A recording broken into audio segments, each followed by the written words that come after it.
साथियों नमस्कार। Knowledge nation YouTube channel के लिए मैं पोपिन कुमार। आज हो गई है 25 अप्रैल, दिन शनिवार। नए दिन की नई शुरुआत के साथ नया टॉपिक पॉलिटिकल साइंस के अंतर्गत लेकर मैं उपस्थित हूं। पोपिन, आपका स्वागत है। आप लोग अच्छे से इस ऑडियो को सुनते हैं, आपकी अच्छी प्रिपरेशन होती है, साथ ही साथ आपकी बहुत अच्छी प्रतिक्रियाएं रहती है। इसी प्रकार आप अपने ज्ञान को बढ़ाइए, हमारा सहयोग कीजिए, हम आपका सहयोग करेंगे। तो चलिए आइए मित्रों, अब हम बात करते हैं आज के विषय की। आज का हमारा विषय है भारत के विदेश संबंध, यानी इस विषय को हम अंतर्राष्ट्रीय राजनीति के अंतर्गत समझते और देखते हैं। जैसा कि आपको मालूम ही है कि भारत के विदेश संबंधों की जब हम लोग बात करते हैं या उसको समझने की कोशिश करते हैं, तो सर्वप्रथम हम जिस देश की बात करेंगे या जिस देश के साथ संबंधों को देखेंगे वह देश है पाकिस्तान। भारत और पाकिस्तान। आचार्य चाणक्य ने कहा था कि हम अपने पड़ोसियों को बदल नहीं सकते, उनकी अनदेखी नहीं कर सकते, उनके साथ संबंध हमें अच्छे बनाने ही पड़ेंगे, क्योंकि हम उनसे पीछे भाग नहीं सकते। वहीं नेहरू ने भी कहा था, हमारा पड़ोसी कैसा भी हो लेकिन रहेगा तो हमारा पड़ोसी ही, उसके साथ हमें कोशिश करनी चाहिए कि हम अच्छे संबंध बना सके। तो यहाँ पे हम पाकिस्तान और भारत की बात करते हैं। भारत और पाकिस्तान दोनों ही पड़ोसी देश है, या अंतर्राष्ट्रीय राजनीति की परिभाषा में कहे तो दोनों ही पड़ोसी राज्य है। ऐसे में हम देखते हैं कि इन दोनों के बीच किस प्रकार के संबंध अब तक रहे हैं। तो भारत और पाकिस्तान के बीच जो संबंधों की स्थिति है वो कुछ रोमांचक रही है। संबंध दोनों के बीच उतार चढ़ाव के रहे हैं। 1947 से पहले भारत और पाकिस्तान दोनों ही अखंड भारत अर्थात हिंदुस्तान था। उस समय तक देश का बंटवारा नहीं हुआ था। 14 अगस्त तक दोनों ही एक ही राष्ट्र के महत्वपूर्ण अंग थे। भारत में साझी आज़ादी की लड़ाई लड़ी गई, लेकिन जिन्ना के नेतृत्व में मुस्लिमों ने अपना अलग राष्ट्र ले लिया। इसके बावजूद भी बहुत अधिक मात्रा में मुस्लिम भारत में रह गए। हम देखते और समझते हैं कि इन दोनों के बीच कुल मिलाकर के 4 युद्ध लड़े गए और चारों बार भारत ने जीत हासिल की है। जैसा कि हम देखते हैं, जब 1947 में भारत पाकिस्तान का बंटवारा हो गया था, दोनों ही देशों के बीच एक समझौता हुआ कि हम दोनों ही देश एक अच्छे पड़ोसी की तरह रहेंगे, लेकिन ऐसा नहीं हो पाया। भारत ने पूरा प्रयास किया कि पाकिस्तान और भारत दोनों एकजुट रह सके और अच्छे संबंध स्थापित हो सके, दोनों के बीच नागरिक आवाजाही आसानी के साथ में होती रहे, साथ ही साथ दोनों अनेक क्षेत्रीय मुद्दों पर बैठ करके आपस में समझौते करें। लेकिन 1948 में ऐसा नहीं हुआ। अक्टूबर में पाकिस्तान के कबायली के रूप में पाकिस्तानी फौज ने भारत के कश्मीर पर हमला कर दिया और कश्मीर का अधिग्रहण करने का प्रयास किया। इसके बाद भारत संघ की कार्रवाई के जरिए कश्मीर का बहुत बड़ा भाग कश्मीर पाकिस्तान से आज़ाद करा लिया गया, लेकिन कुछ हिस्से पर पाकिस्तान का कब्जा आज भी बरकरार है। भारत उसे पाक अधिकृत कश्मीर यानी पाक ऑक्युपाइड कश्मीर अर्थात POK कहता है। वहीं पाकिस्तान उस कश्मीर को आज़ाद कश्मीर कहता है। पाकिस्तान का हमेशा से दावा रहा है कि कश्मीर में मुसलमान ज़्यादा हैं, इसलिए कश्मीर भारत का महत्वपूर्ण अंग होना चाहिए और कश्मीर पर पाकिस्तान का ही कब्जा होना चाहिए। लेकिन आपको मालूम ही है कि भारत यह कहता है क्योंकि कश्मीर के तात्कालिक राजा हरि सिंह ने कश्मीर का भारत में विलय किया, इसलिए संपूर्ण कश्मीर, जम्मू और कश्मीर जिसमें गिलगित बाल्टिस्तान और POK भी आता है, वह भारत का अभिन्न अंग है। और भारत की संसद के द्वारा 1994 का रेजुलेशन प्रस्ताव पास किया गया, जो सर्वदलीय बैठक द्वारा तय हुआ था कि भारत और कश्मीर के बीच कश्मीर को लेकर के विवाद इतना है, जो पाकिस्तान के पास अधिकृत कश्मीर है, भारत उसे वापस लेगा। इसी को लेकर के दोनों के बीच फिर रिश्तों में खटास आई, संबंध खराब होते चले गए। लेकिन शेख अब्दुल्ला को शरण पाकिस्तान ने दी, वो वापस भारत आ गया 1952 में। धीरे धीरे दोनों के बीच संबंध सुधरते रहे, लेकिन चीन युद्ध के दौरान पाकिस्तान ने चीन का साथ दिया। जब चीन और भारत का युद्ध हुआ 1962 में, उसके बाद संबंध खराब होने लगे।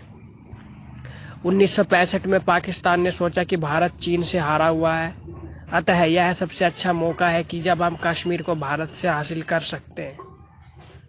पाकिस्तान ने छंब को काट करके कश्मीर को भारत से अलग करने का प्रयास किया, लेकिन ऐसा नहीं हो पाया, क्योंकि भारत का नेतृत्व लाल बहादुर शास्त्री जी के हाथों में था, जिन्होंने वेस्टियर फ्रंटियर यानी भारत के पश्चिमी बॉर्डर को खोल दिया, अर्थात अमृतसर लाहौर से मैदानी कार्रवाई कर दी।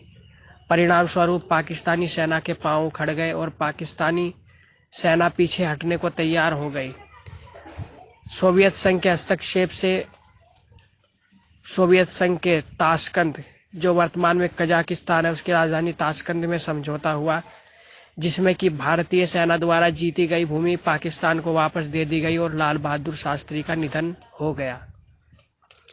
इसके बाद दोनों ही देशों के बीच संबंधों में और अधिक कड़वाहट पैदा हो गई। भारत और पाकिस्तान के बीच उच्चायुक्त होते हैं, हाई कमिश्नर, दूतावास नहीं होता है। धीरे धीरे पाकिस्तान के हाई कमिश्नर से भारत की दूरियां बढ़ गई और भारत ने अपने यहाँ पाकिस्तान के दूतावास को बंद कर दिया हाई कमिश्नर को। वहीं पाकिस्तान में भी भारत के आयोग को बंद कर दिया गया, लेकिन धीरे धीरे फिर दोनों के बीच संबंध सुधरने लगे। वहीं 1971 अस्तित्व में आ गया, जब पश्चिमी पाकिस्तान की सेनाओं ने पूर्वी पाकिस्तान पर जुर्म ढाने शुरू कर दिए, क्योंकि पाकिस्तान में 1970 के चुनाव में आवामी लीग 1969 से 70 के बीच जो आम चुनाव हुआ, आवामी लीग शेख मुजीबुर रहमान के नेतृत्व में पूर्ण बहुमत प्राप्त कर लिया, लेकिन उनको सरकार बनाने का इसलिए मौका नहीं दिया गया क्योंकि शेख मुजीबुर रहमान बंगाली थे और पश्चिमी पाकिस्तान के लोगों को यह मंजूर नहीं था। परिणाम यह हुआ कि 1969 में जो हुआ, पाकिस्तानी पश्चिमी सेना ने पूर्वी पाकिस्तान के बंगाली लोगों पर दमन शुरू कर दिया, उनका उत्पीड़न शुरू हो गया और बंगालियों का नरसंहार शुरू हो गया। ऐसे में भारतीय प्रधानमंत्री इंदिरा गांधी ने हस्तक्षेप किया और दुर्गा वाहिनी को भी भेजा, साथ ही साथ मुक्ति वाहिनी को भी भेजा। मुक्ति वाहिनी के सहयोग से भारत ने पाकिस्तान का विभाजन कर दिया और पाकिस्तान के 93,000 बंदी भारत के सामने घुटने टेके खड़े थे। हालांकि भारत ने वहां सैनिक वापस कर दिए, परंतु विश्व के नक्शे पर एक नए देश बांग्लादेश का उदय हो गया। लंबे समय तक भारत पाकिस्तान के बीच कोई खास बातचीत न हो सकी और दोनों के ही संबंध और अधिक खराब होते चले गए। लेकिन 1980 में इंदिरा गांधी जब दोबारा सत्ता में आई तो भारत पाकिस्तान के बीच संबंध सुदृढ़ हो गए। 1972 में हुआ